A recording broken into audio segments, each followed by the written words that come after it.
Good morning business breakfast షోకి స్వాగతం. Oil nation Iraq లో అంతర్యుద్ధం జరుగుతోంది. సివిల్ వార్ ప్రారంభమైంది ఇరాక్ లో. సో సౌత్ ఇరాక్ మోసుల్, ఇది నార్త్ ఇరాక్ సంబంధించిన పట్టణం. ఈ ప్రాంతాన్ని, ఇది ఒక ఆయిల్ హబ్, నార్త్ ఇరాక్ సంబంధించి ఒక ఆయిల్ హబ్. దీన్ని కుర్దిష్ దళాలు, అక్కడ ఉన్న ఒక తెగ, కుర్ద్స్ అనేవాళ్ళు ఒక తెగ. సో కుర్దిష్ దళాలు ఈ ప్రాంతాన్ని స్వాధీనం చేసుకున్నాయి. ఇది సౌత్ ఇరాక్ కూడా విస్తరిస్తే చాలా ప్రమాదకరం అంటున్నారు. సో కుర్దిష్ మిలిటరీ ఇరాక్ లో ఒక కీలకమైన నార్త్ ఇరాక్ ప్రాంతాన్ని స్వాధీనం చేసుకున్నాయి. సో అక్కడ తెగల మధ్య అంతర్యుద్ధం జరుగుతోంది. ఈ నేపథ్యంలో ఆయిల్ ప్రైసెస్ 9 month హైక్ చేరాయి.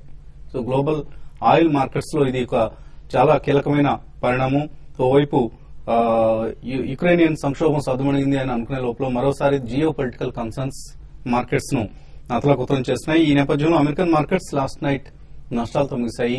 S&P 500 వరుసగా మూడో సెషన్ కూడా నష్టాలతో ముగిసింది. ఏషియన్ మార్కెట్స్ కూడా ప్రస్తుతం నష్టాల్లో ట్రేడ్ అవుతున్నాయి.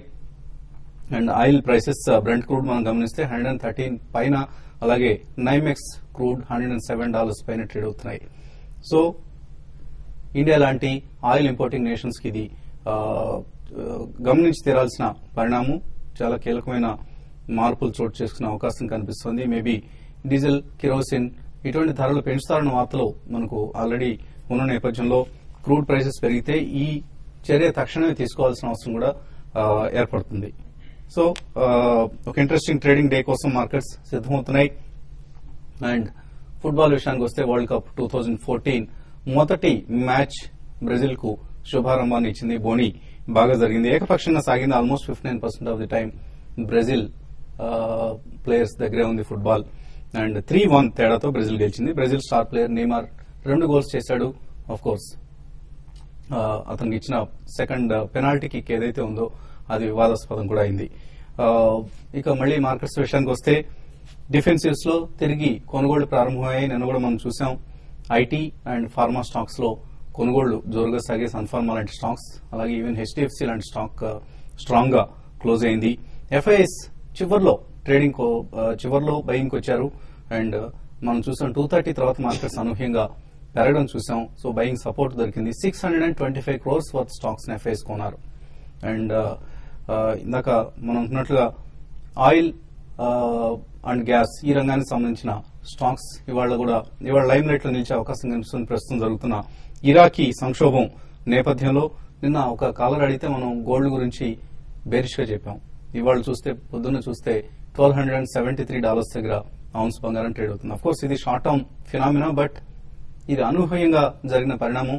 ఇరాక్ సంక్షోభం నేపథ్యంలో తిరిగి రిస్క్ ఆఫ్ అసెట్స్ ఏవైతే ఉంటాయో వీటిలో స్ట్రెంగ్త్ కనిపిస్తోంది. Both crude and gold prices పెరిగిన పరిస్థితి చూస్తే.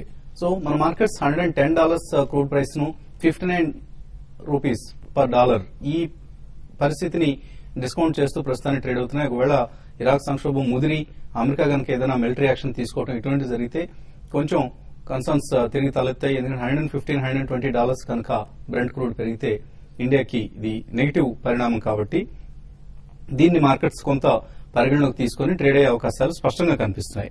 సో ఇటు గ్లోబల్ కన్సర్న్స్ అండ్ రేపు జూలై 2nd వీక్ లో ప్రవేశపెట్టబోతున్న యూనియన్ బడ్జెట్, ఈ పరిణామాలను మార్కెట్స్ నిశ్చితంగా గమనిస్తున్నాయి. ఇంట్రెస్టింగ్ ట్రేడింగ్ డే అని మనం ఇందాక అనుకున్నది ఒకే ఒక కారణం వల్ల.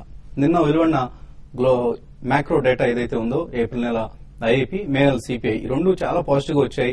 మార్కెట్ అంచనాల కంటే చాలా మెరుగ్గా వచ్చాయి. అయితే గ్లోబల్ కన్సర్న్స్ మాత్రం, గ్లోబల్ క్యూస్ మాత్రం నెగిటివ్ గా ఉన్నాయి. సో ఈ రెండింటిలో దేనికి ప్రాధాన్యం ఇస్తారు ఇన్స్టిట్యూషనల్ ఇన్వెస్టర్స్? ఇవాళ ఎటువంటి ప్రారంభాన్ని మన మార్కెట్స్ చూడబోతున్నాయి, ఆ తర్వాత ఎటువంటి డైరెక్షన్ తీసుకోబోతున్నాయి అన్నది ఇంట్రెస్టింగ్ పరిణామం. ఇక స్టాక్స్ టు వాచ్ లిస్ట్ లో ఆఫ్ కోర్స్ ఇన్ఫోసిస్ టెక్నాలజీస్ ఇవాళ కూడా లైమ్ లైట్ లో ఉంటుంది. నిన్న CEO నియామకం తర్వాత స్టాక్ నష్టాలతో క్లోజ్ అయింది, బట్ కొంత స్టెబిలిటీ వచ్చింది ఈ ప్రైస్ దగ్గర. అలాగే oil and gas stocks, ONGC కావచ్చు, ఆయిల్ ఇండియా కావచ్చు, even Cain is the major beneficiary because of the Brent crude price. Cain ఇండియాని స్టాక్స్ టు వాచ్ లిస్ట్ లో పెట్టుకోవాలి. అలాగే హీరో మోటో కార్ప్ లో ఒక బ్లాక్ డీల్ జరగబోతోంది. బెయిన్ క్యాపిటల్ ఏదైతే ఉందో వాళ్ళు స్టేక్ ను అమ్మబోతున్నారు. 86 లక్షల షేర్లు సుమారుగా. మార్కెట్ ప్రైస్ కంటే 5% డిస్కౌంట్ తో చేస్తారని వార్తలు వస్తున్నాయి. అలాగే టాటా మోటార్స్ సేల్స్ డేటా వచ్చింది నిన్న. సో స్టాక్ ప్రైస్ ఇవాళ సేల్స్ డేటాకు. జేఎల్ఆర్ సేల్స్ ఎప్పట్లాగే చాలా పాజిటివ్ గా వచ్చాయి. అయితే టాటా మోటార్స్ హోల్సేల్ సేల్స్ లో మాత్రం 5% డిక్లైన్ కనపడింది. దీనికి స్టాక్ ఇవాళ రియాక్ట్ కాబోతుంది. సో ఇవి stocks to watch list. Analyst ఈ పరిస్థితి గురించి ఏమంటున్నారో అడిగి తెలుసుకున్నాం. సో ఇరాకీ కన్సర్న్స్ కావచ్చు, లేదా నిన్న వచ్చిన మైక్రో ఎకనామిక్ డేటా పాజిటివ్ గా రావటం, ఈ రెండు ఆపోజిట్ డైరెక్షన్స్ లో వచ్చాయి. దేన్ని మార్కెట్ ఆసరాగా తీసుకుని కదిలే అవకాశం కనిపిస్తుంది?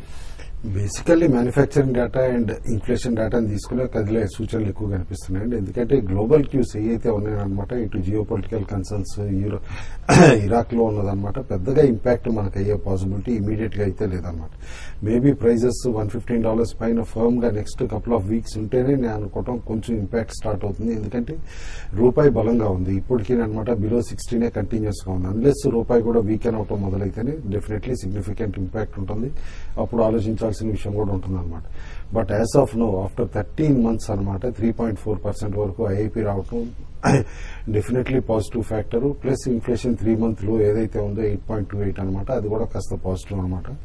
ఎందుకంటే ఇట్లా కాంట్రరీగా అనమాట ఐఐపీ ఇంప్రూవ్ అవుతాయి, ఇటు ఇన్ఫ్లేషన్ కనుక తగ్గుతూ ఉంటే కనుక డెఫినెట్లీ మార్కెట్స్ మోర్ పాజిటివ్ గా రియాక్ట్ అయ్యే పాసిబిలిటీ ఉంది. అయితే క్లియర్ గా నిన్న ఇంత క్రూషియల్ డేటా ఉన్నా కూడా మార్కెట్స్ అనమాట నేరోగా 60 points బ్యాండ్ లోనే మూవ్ అయినాయి. And slightly with upward bias closing లో అనమాట హయ్యర్ సైడే క్లోజ్ అవటం కూడా మనం చూసాం. కాబట్టి మార్కెట్స్ ఇదే కన్సాలిడేషన్ మోడ్ లో maybe for next couple of sessions కూడా ఉండొచ్చు. అయితే ఇవాళ వీకెండ్ ఫ్యాక్టర్ కూడా ప్లే చేసే పాసిబిలిటీ ఉంటుందన్నమాట. ఈ వీక్ లో 2 సార్లు 75-80 టెస్ట్ చేసింది డౌన్ సైడ్ అనమాట నిఫ్టీ. కాబట్టి అది క్రూషియల్ లెవెల్ అవుతుంది. ఎనీ సెల్ ఆఫ్ ఇంట్రాడే వస్తే కూడా 7580 దగ్గర సపోర్ట్ తీసుకోలేకపోతే ఇంకా డీపెన్ అయ్యే పాసిబిలిటీ ఉంటుంది. But otherwise on up side కూడా 7650 క్రాస్ అయితే నేను అనమాట ఫ్రెష్ బయింగ్ వచ్చే పాసిబిలిటీ ఉంటుంది.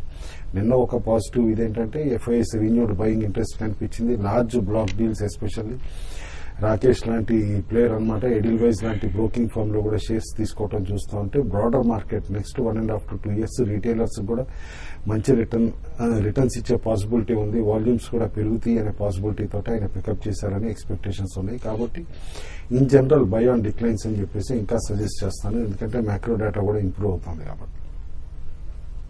సో ఈ వీకెండ్ ట్రేడర్స్ ఎటువంటి పొజిషన్స్ క్యారీ చేయాలి నెక్స్ట్ వీక్ వస్తుంది? మార్కెట్స్ అయితే లాస్ట్ 2 రోజులుగా కొంచెం మార్కెట్ కరెక్షన్ మోడ్ లో ఉన్నాయి. నిన్న కూడా చూసాం మనకి ఐఐపీ డేటాలు కానీ తర్వాత ఇప్పుడు సిపిఐ డేటా కానీ పాజిటివ్ గా వచ్చినా కూడా మార్కెట్స్ మాత్రం పాజిటివ్ ఉన్నా కూడా మార్కెట్ డిక్లైన్స్ కూడా అంతే, అంటే 50 డిక్లైన్స్ ఉన్నాయి, అంటే 1:1 రేషియోలో ఉన్నాయి. కాబట్టి కొంచెం స్టాక్స్ లో మాత్రం సెల్లింగ్ అనేది కంటిన్యూ అవుతుంది. కాబట్టి ట్రేడ్ స్టాక్ స్పెసిఫిక్ యాక్షన్ అనేది ఇప్పుడు నెక్స్ట్ 2-3 రోజుల్లో కూడా పొజిషన్ క్యారీ చేయమంటాను. గత 2-3 రోజులుగా డిఫెన్స్ స్టాక్స్ లో బయింగ్ అనేది ఇంకా కొనసాగే అవకాశం కూడా కనపడుతుంది. నెక్స్ట్ 2-3 రోజులు కూడా మార్కెట్ లో కొంత హయ్యర్ లెవెల్ లో సెల్లింగ్ అనేది రావచ్చు. అయితే నిఫ్టీ అనేది రేంజ్ బోన్ ఉంటూ డౌన్ సైడ్ బయస్ తోనే ఎక్కువ మూవ్ అయ్యే అవకాశం ఎక్కువ కనపడుతుంది. రానున్న రోజుల్లో అంటే నెక్స్ట్ 2-3 రోజుల్లో ట్రేడర్స్ మాత్రం ఏ రోజుకి ఆ రోజు పొజిషన్ తీసుకోమని, అంటే ఆ రోజు క్లోజ్ చేయమని చెప్తాను. ఈ రోజు విషయానికి వస్తే కేన్ ఇండియా ఒకటి ఇంటర్డేలో బై చేసుకోమని చెప్తాను. అదేవిధంగా బీపీసీఎల్, హెచ్పీసీఎల్ 2 స్టాక్స్ కూడా హయ్యర్ లెవెల్లో సెల్ చేసుకోమంటాను. క్రూడ్ ఆయిల్ ఇంకా కొంత బాగా పెరిగే అవకాశం కనపడుతుంది. కాబట్టి కొంచెం ఇండియాకి కొంత నెగిటివ్ అవుతుంది. కాబట్టి దీని దృష్టిలో పెట్టుకుని ట్రేడర్స్ ఎప్పటికప్పుడు న్యూస్ కూడా మారిపోయే అవకాశం కనపడుతుంటుంది. కాబట్టి కొంచెం కాషియస్ గా ఉండమని చెప్తాను. కరెంట్ లెవెల్స్ నుంచి మా నిఫ్టీకి మాత్రం 7650 ఆ లెవెల్లో చాలా హ్యూజ్ రెసిస్టెన్స్ అనేది ఫేస్ చేయొచ్చు. క్యాష్ లో డౌన్ సైడ్ చూసుకుంటే 7580 అండ్ 7560 అనేది సపోర్ట్ లెవెల్ గా చెప్పొచ్చు. అది కానీ బ్రేక్ అయినంత కాలం మార్కెట్ రేంజ్ బౌండ్ ఉంటుంది. బట్ హైబీటా స్టాక్స్ లో మాత్రం కొంచెం పొజిషన్స్ దూరంగా ఉండమంటాను. బ్యాంక్ నిఫ్టీ నేను కొంచెం పాజిటివ్ గా ఉంది. అయితే ఈ రోజు కొంచెం మళ్ళీ బ్యాంక్ నిఫ్టీలో సెల్లింగ్ రావచ్చు.